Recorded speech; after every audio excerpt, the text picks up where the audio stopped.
लिंग पुराण में 7 गलतियां बताई है कंगाल होने की। ये गलती अगर आपने भी करी है तो जिंदगी में कितना भी पुण्य करोगे उसका फल नहीं है। आज की कथा को लिखकर रखना, शायद तुम्हारी जिंदगी संवर जाए। लिंग पुराण में 7 गलतियां बताई है व्यक्ति को बर्बाद होने की। पहली गलती है, उसमें से अगर आप स्वीकार कर रहे हैं ये गलती तो समझ लो कि गलती आपने करी है। गंगा जल तो बुलवाया टैंकर भरकर, 21,000 बेलपत्र भी समर्पित कर रहे हो। आप मंदिर के अंदर बैठ गए, दर्शन करने वाला आता रहा, किसी को अंदर प्रवेश नहीं दिया। आप गंगा जल चढ़ाते रहे, आप बेलपत्र चढ़ाते रहे, आप स्वयं पूजन करते रहे, और दूसरा व्यक्ति ना जाने किस भाव से, किस रूप में आकर भगवान की सेवा करना चाहता था। पंडित जी ने आपके चक्कर में उसको जल नहीं चढ़ाने दिया, पंडित जी ने आपके चक्कर में उसको बेलपत्र नहीं चढ़ाने दिया। पहली गलती यह हो गई कि भगवान के भक्त को भगवान से दूर कर दिया गया। अब उठा लो श्रीमद् भागवत कथा।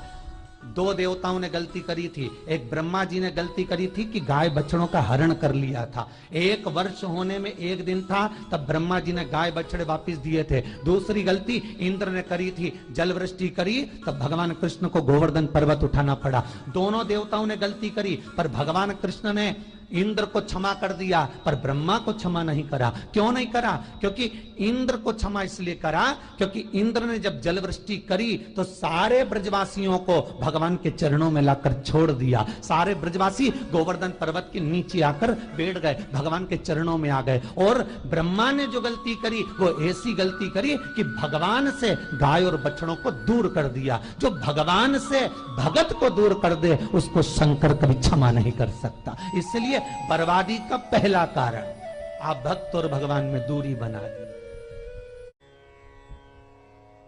दूसरा कारण, भगवान की जब पूजन कर रहे हो, 21,000 बेलपत्र चढ़ा रहे हो, गंगा का जल चढ़ा रहे हो, चंदन चढ़ा रहे हो, अबीर चढ़ा रहे हो, गुलाल चढ़ा रहे हो, तो तुम्हारे भीतर ये अहंकार, जब तुम पूजन करके उठो तो उठते समय तुम्हारे भीतर अभिमान नहीं होना चाहिए कि मैंने जो अनुष्ठान करा उसके बराबर कोई नहीं कर सकता।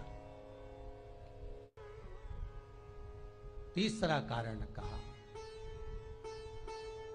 कि भगवान की सेवा तो आप कर रहे हो, भगवान की चाकरी में तो आप लगे हो, भगवान की आराधना भी कर रहे हो, दिया भी लगा रहे हो, धूप बत्ती भी लगा रहे हो, स्नान भी करा रहे हो, पंचामृत स्नान भी करा रहे हो, सारी पूजन अर्चना सब तुम कर रहे हो।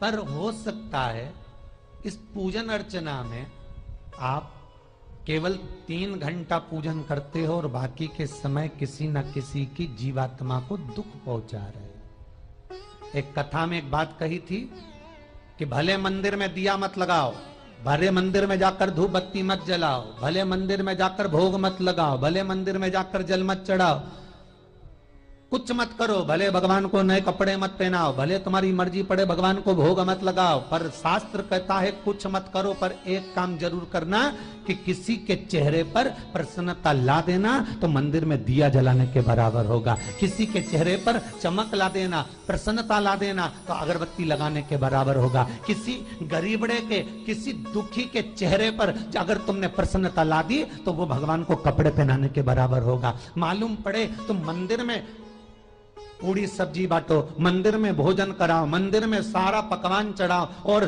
कोई तुम्हारे कारण अगर दुखी है तो तुम्हें वो सुख का भान नहीं हो सकता। तीसरा कारण है हमारा, वो सुख नहीं पी सकता। चौथा कारण है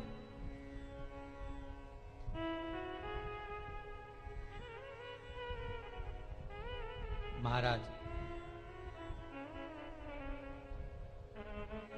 जिस मंत्र को पढ़ा जा रहा है,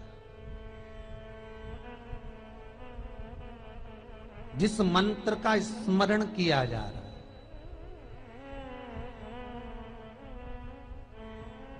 जिस भगवान की माला को हम जप रहे हैं, हम पाठ कर रहे हैं, उसमें त्रुटि उठा लीजिए। दुर्गा सप्तशती, दुर्गा सप्तशती का हिंदी अनुवाद में एक थोड़ा सा दृष्टांत दिया है, आपको मालूम होगा।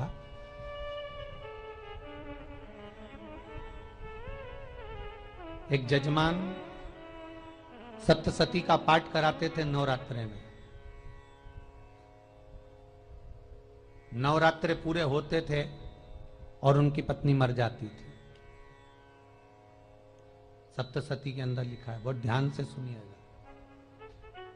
दुर्गा सप्तशती का पाठ कराते थे और पत्नी नवरात्रे के बाद 4 महीना 3 महीने के बाद मर जाती थी। बहुत दुखी था सेठ। एक शादी करी, दूसरी करी, तीसरी करी, चौथी करी, चौथी पत्नी भी मर गई। बहुत दुख हुआ। आज वो गुरुजी के पास चले गया, गुरुदेव, गुरुजी, गुरुदेव, गुरुदेव। गुरुजी बोले क्या हो गया? सेठ जी बहुत दिनों के बाद आ रहे हो, क्या बात है गुरुदेव? मेरे को एक बात समझ में नहीं आती कि मैं नवरात्रे में सप्तशती का पाठ कराता हूं, देवी जी का यज्ञ करवाता हूं, माता रानी को चूनर पहनाता हूं, उनको सुंदर बिछुड़ी, पायल, चुनड़ी सब पहनाता हूं, कन्याओं का भोजन करवाता हूं, भंडारा करवाता हूं, जवारे बोता हूं, अखंड ज्योत लगाता हूं, पर नवरात्रि जैसी पूरी होती है उसके 2 महीने 3 महीने बाद मेरी पत्नी क्यों मर जाती है? 4 पत्नियां मेरी मर चुकी हैं, 5वीं मैंने शादी करी है। गुरुदेव आप कृपा करिएगा, कुछ तो बता दीजिए, कुछ करुणा कर दीजिए। गुरुजी बोले जब तू सब कुछ अच्छा कर रहा है, जोत भी जला रहा है, कन्या भोज भी करा रहा है, चुनड़ी भी चढ़ा रहा है, भंडारा भी कर रहा है, जोत भी लगा रहा है, जवारे भी बो रहा है, माता रानी की सेवा भी कर रहा है, अखंड रात्रि व्रत कर रहा है, सब कुछ तूने करा, यज्ञ भी करा, फिर तेरी पत्नी क्यों मर सकती है? ऐसा हो ही नहीं सकता। नहीं गुरुदेव, मेरी 5वीं शादी है गुरुदेव, अब की बार आप कृपा करिए। गुरुजी ने कहा तेरे पंडित जी को अनुष्ठान पर बुला, मैं कमरे में बैठकर सुनूंगा सप्तशती का पाठ, तब मैं ध्यान करूंगा। गुरुजी अंदर के कमरे में जाकर बैठ गए, ब्राह्मण पाठ करना प्रारंभ करा और ब्राह्मण ने पाठ करना प्रारंभ करा। उसमें एक शब्द आ गया, भार्यन्तु भक्षन्तु, भार्यन्तु भक्षन्तु। उसमें बोलना था भय पीड़ा को, हे जगत जननी तू भक्षण कर जा, पर ब्राह्मण बोलता था भार्यन्तु भक्षन्तु, मेरी पत्नी को, मेरी भार्या को तू भक्षण कर दे। पंडित जी जैसे ही बोले गुरुजी बाहर निकल कर आ गए। पंडित जी को रोका, रुकिए गुरुदेव, आप हर साल अनुष्ठान कर रहे हो जजमान के यहाँ और बोल देते हो भार्यन्तु भक्षन्तु, हे देवी तू मेरी पत्नी को खा जा, तो माँ हर बार उस पत्नी को निगल जाती है। निवेदन है, शब्द सुधार लीजिए, शब्द ठीक है। चौथा कारण है कि आप जो पाठ कर रहे हो, आप जो पूजन कर रहे हो, आप जो अनुष्ठान कर रहे हो, उसमें कुछ ना कुछ गलती जरूर हो रही है। ये चौथा कारण है।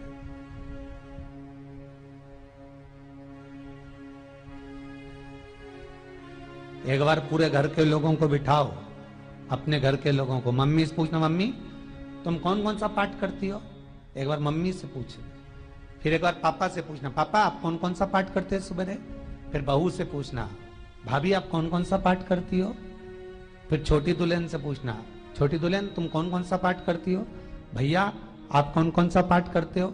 आप कौन कौन सा पाठ करते हो? पूछना। जब घर के अंदर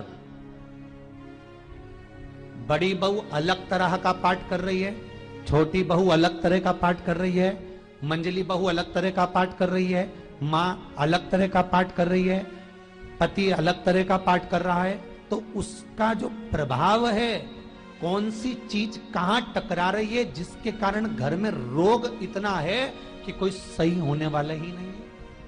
अब तुम कहो कि सीवर वाले गुरुजी ने उपाय बताया, हमने बहुत करा, पर सही क्यों? तो सही क्यों नहीं हो रहा है? उसका कारण है या तो बड़ी बहू जो पाठ कर रही, या सास जो पाठ कर रही, या पति जो पाठ कर रहा है, नाते जो भी उस घर के अंदर रहकर जो पाठ अर्चना कर रहा है, उसमें जरूर कुछ ना कुछ ऐसा हो रहा है जिसके कारण वो काम नहीं कर पा रहे। उसमें कुछ ना कुछ गलती हो रही है जिसको तुम समझ नहीं पा रहे, जिसको तुम अपने आप को बहुत विचार करते हो कि मेरे बराबर कोई नहीं कर सकता, मैं शंकर की भगत, मैं राम की भगत, मैं कृष्ण की भगत, मैं जो करती हूँ बहुत अच्छा करती हूँ, मैंने जो किया बहुत अच्छा करा। पर हो सकता है उसी कारण आपको दुख झेलना पड़ रहा।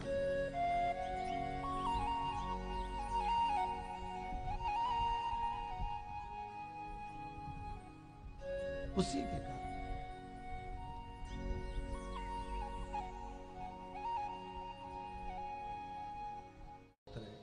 महाराज, हमने जो दान किया, हमने जो पुण्य किया, हमने जो सत्कर्म किया, वो किस जगह पर लगा?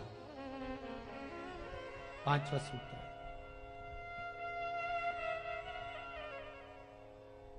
जो आप दान कर रहे हो, जो आप पुण्य कर रहे हो, सत्कर्म कर रहे हो, वो किस जगह पर लगा? ये पांचवा सूत्र। फिर निवेदन करेंगे, गाय, बेटी और लक्ष्मी 50 बार विचार करना, तब किसी को देना। बेटी किसी ऐसे को मत ब्याह देना जो जुआ खेलता हो, मदिरापान करता हो, मांसाहार करता हो, वेश्यावृत्ति करता हो। वो बेटी का सम्मान नहीं करेगा। बेटी रोएगी तो कन्यादान करने वाले को रोना पड़ेगा। दूसरे नंबर पर गौ माता, गाय ऐसे ब्राह्मण को दान मत देना कि ब्राह्मण के घर में खुद रहने की जगह नहीं और गाय को ले जाकर तुमने दे दिया और उस ब्राह्मण ने जब तक दूध दिया बांध कर रखा, एक तगाड़ी बाल्टी साड़ी के चक्कर में ले लिया, सोने के सींग के चक्कर में ले लिया और बाद में वही गाय कसाई के हाथ में बिक गई और कसाई ने काटा तो बद्दुआ तुमको लगी। बेटी, गाय और लक्ष्मी, पैसा भी किसी ऐसे भिखारी के कटोरे में मत दान देना कि जिसने ले जाकर मदिरापान में लगा दिया, जुए में लगा दिया, वेश्यावृत्ति में लगा दिया। अगर जिस भिखारी के कटोरे में पैसा दिया उसने शाम को ले जाकर मदिरापान में, जुए में लगा दिया, तो लक्ष्मी रोती है कि तूने मुझे गलत जगह पर दिया है, इसलिए अब तुझे रोना पड़ेगा। तब व्यक्ति को रोना पड़ता है, फिर व्यक्ति रोता है। गाय, बेटी और लक्ष्मी 50 बार विचार करो, क्या सही जगह पर दे रहे हो? और अच्छी जगह पर दोगे तो संपदा भी बढ़ती है, सुख आता है। अगर बेटी सुखी रहेगी तो मायके के लोग सुखी रहेंगे, गौ माता सुखी रहेगी तो संसार सुखी रहेगा। और आपने जो धन दिया, आपने जो पैसा दिया किसी भिखारी के कटोरे में, अगर उसने गलत जगह पर लगाया तो रोना तुमको पड़ेगा। किसी आजकल के भिक्षुकों को अगर रोटी दे दो तो लेते ही नहीं, आटा दो तो नहीं लेते।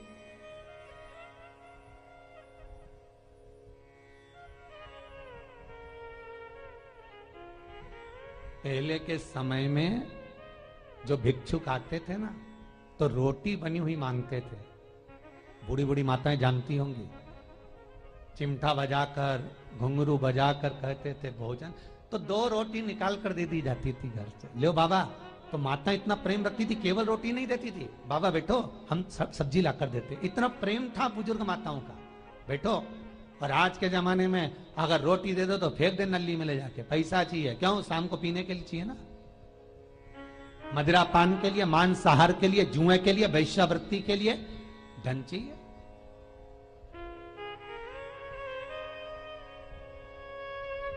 भोपाल के और इंदौर के, इंदौर का राजवाड़ा चौराया और भोपाल का लाल घाटी चौराया, इन दोनों चौराहे पर इतने से बच्चे लोग भीख मांगते हैं और उनकी माताएं और उनके पिता रोड के किनारे पर चिलम लगाते बैठे रहते हैं, पांव लंबे करके पड़े हैं और ये कमा कमा के उनको दे रहे हैं। और धन्य हैं ऐसे लोग जो उनको दान भी दे देते हैं। जिसको जरूरत है उस तक कुछ नहीं पहुंचता। अभी भी 4-6 महीने लॉकडाउन चला, जिसको जरूरत थी एक रोटी की उस तक कुछ नहीं पहुंचा, और जिसके पास में पहले से भरा हुआ था उसने और ले जाके भर लिया। जिसको जरूरत थी उस तक नहीं पहुंचा। अभी ठंड आ रही है, बहुत सारी संस्थाएं कंबल बांटेगी, रेलवे स्टेशन पे लोगों को कम्बल उड़ा रहे हैं, कोई सो रहा है जमीन पर उसको कम्बल उड़ा रहा है, बस स्टैंड पे चले गए कोई रोड पे सो रहा है कम्बल उड़ा रहा है, तो इतना बड़ा नाम चलेगा कि उनने कम्बल उड़ाए, कम्बल उड़ाए, कम्बल उड़ाए। और वो कम्बल जिसको उड़ाया वो दूसरे दिन जाकर कपड़े की दुकान पर बेच के आ गया, 200 रुपए लिया है, रात को पीकर फिर सो गया, क्योंकि फिर कहीं कहाँ आएगा, फिर उड़ा के चले जाएगा, क्योंकि इन्होंने तो ये करके रखा है कि नाम कमाना है तो कम्बल उड़ाए जाओ। जिसको जरूरत है वहां तक सामान नहीं पहुंचता भाई, जिसको जरूरत है वहां तक सामग्री नहीं पहुंचती भाई। आपने दिया और उन्होंने ले जाकर बेच दिया, और फिर सोचते हो कि मैंने तो पुण्य करा है। कई लोग कहते हैं मैंने दान करा, मेरे को इतना फल मिलेगा। काहे का दान करा? ऊपर तो जा, यमराज के डंडे पड़ेंगे।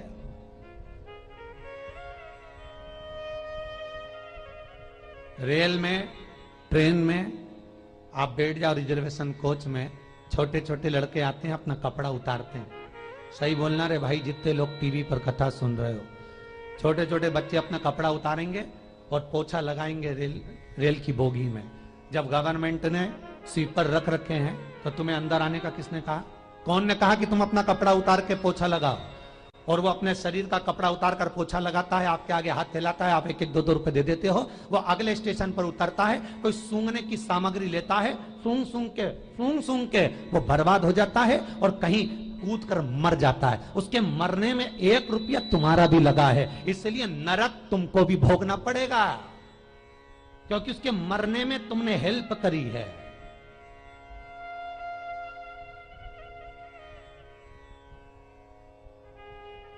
तुमने तो रुपया दिया था भोजन करने के लिए, उसने कोई सूंघने की सामग्री ले ली और सूंघ सूंघ के नशे में मर गया। उसके मरने में 2 रुपए तुम्हारे हैं, 1 रुपए तुम्हारा है, तो भोगना तो तुमको भी पड़ेगा ना।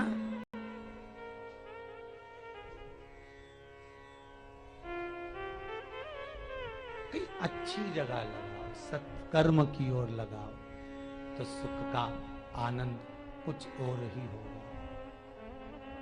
सुख का आनंद कुछ और ही प्राप्त होगा। हमारा धर्म, हमारा पुण्य, हमारा सत्कर्म। 5वां कारण अपनी पुस्तिका में लिखकर रखना, तुम्हारे दुख का 5वां कारण क्या है? क्यों तुम करोड़पति से रोड़पति बन गए? तुम्हारे यहां पर 4-4, 5-5 गाड़ी थी, खूब वैभव था, खूब धन था, फैक्ट्रियां चल रही थी, सत्ताएं चल रही थी, खूब सत्ताएं थी, खूब वैभव था, खूब धन था, पर कुछ भी नहीं, सब धरा की धरा रह गए सारा, कोई वैभव बचा ही नहीं। बड़े भावपूर्ण भगत वो कहे, गुरुजी हम बड़े दुखी हैं, बड़े कष्ट में। हमने कहा कष्ट का कारण कुछ ना कुछ जरूर होगा, दुख का कारण जरूर कुछ ना कुछ होता है। कहने लगे गुरुजी हमारी तो जीनिंग चलती थी, खूब फैक्ट्रियां चलती थी, इतना जीनिंग फैक्ट्रियां थी, इतना चलता था,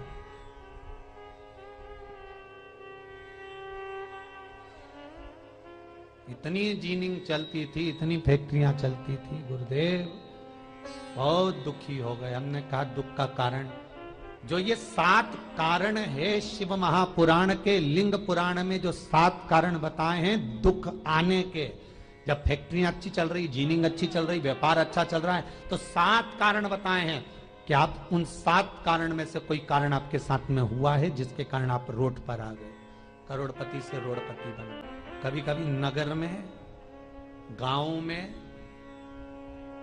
सभी का व्यापार एक साथ समाप्त हो जाता है। कभी कभी गांव में, नगर में सबका व्यापार एक साथ समाप्त हो जाता है, सबका व्यापार एक साथ ही खल्लास हो जाता है, समाप्त, सभी कर्जे में हो जाते हैं। तो समझ लेना कि उस गांव के खेड़े का देव महादेव, उस गांव का खेड़ापति भगवान शंकर, उस गांव का शिव